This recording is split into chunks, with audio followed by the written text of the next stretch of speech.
Thank you as ever for all your comments. I want to pick up one from Philip R, who says, regarding the use of notes, and I was talking in my film about my concerns that politicians increasingly use notes and slogans at the dispatch box and in Parliament, and very few people speak without notes, which used to be the rule. You would you would hold a top hat and speak without notes for however long you were allowed to speak, 10 minutes or so. That was the principle, and it was an opportunity to listen and to give a considered judgment in response to the things that you've been hearing. What we get today is people delivering lectures which have been prepared, or barking slogans, or simply interrupting, barracking. And Philip R says, regarding the use of notes, I have no issues with a politician using notes limited to facts and figures. Accuracy is important, I agree. And keywords laying out the structure of an argument, I agree as well. However, I strongly disapprove of politicians in the House reading from scripts, because this shows that the politician is not responding to the previous person and may merely be reading a speechwriter's notes. Yes, it's not theirs. Also, regarding the behaviour, calling out while seated shame or hear, hear, and waving order papers is the traditional way to express an opinion. Leaning on the dispatch box, particularly when it's not your dispatch box, particularly when this was a person for the environment speaking to his opposite number, who's the shadow person for the environment. And yet these two other individuals were grabbing the dispatch box as if they owned that thing. They don't. Leaning on the dispatch box, says Philip R, and attempting to interrupt is unacceptable. I absolutely agree. And, you know, it's inappropriate. Alan Howe, when talking about Lee Anderson's comments, which I've suggested are fishwife jeers. I don't wish to in any way diminish or demean fishwives. I'm thinking of a 19th century brand, so I hope there are no fishwives who will be offended by comparison to Lee Anderson. Alan Howe says, my dad used to quote a line barked at him by a sergeant major when he was doing his national service. It's not funny, son, it's tragic. And it really is. Lee Anderson is utterly tragic, and actually the same thing that Alan Howe mentions could be said to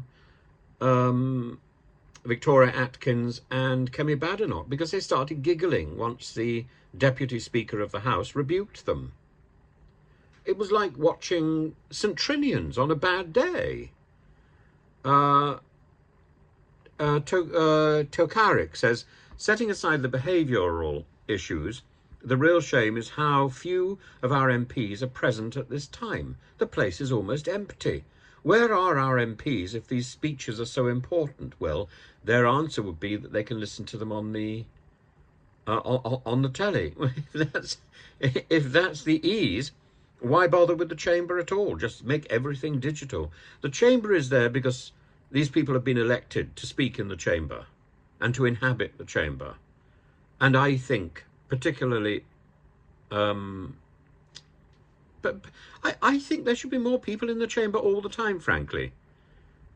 There is no reason for that chamber to be so empty, and it is shocking. It is really shocking that so many of the benches are in need of filling. And certainly in need of filling with people who actually have responsibility. So, you know, if you can hear it on the telly, why do you turn up to Wednesday's PMQs? Why bother? Why bother if your excuse is I can hear it on the telly? You don't pay any attention. You read it in Hansard afterwards, and you hope that that's accurate. And as Tony Benn pointed out, it often is not.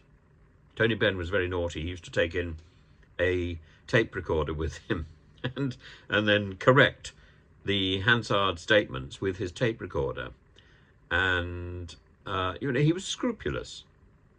I wonder how many MPs are scrupulous. When I am working, I divide my work into two types. I've got my teaching work, which I do in silence. Well, I talk or listen, but I don't have any audible sound going at the same time. When I'm animating, I take the principle that my work is in two parts. Either it is serious work which requires silence, because you can't do two things at once, or it's knitting.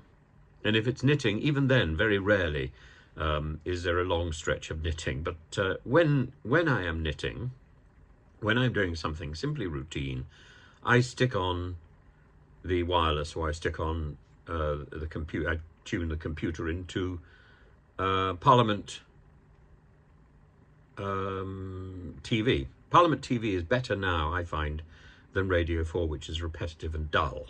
And it's very rare that I can find something on Radio 4 worth listening to. Radio 3 is too, some of the music is too obscure for me.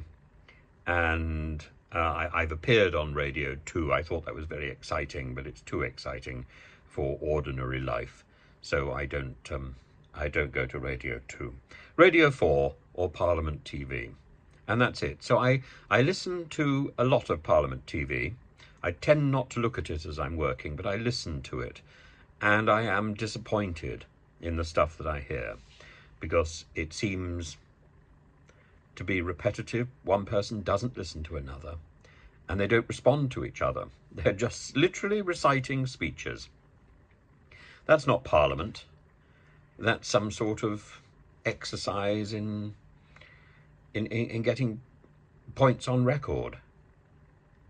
It's not Parliament. Parliament comes from the word to parley. It came into our language with William the Conqueror, who used to hold meetings. He put on his crown and he would hold parleys with his nobles. Parleys were talks, conversations. Parliament is a conversation place. If we're not having conversations, it's not doing its job, is it?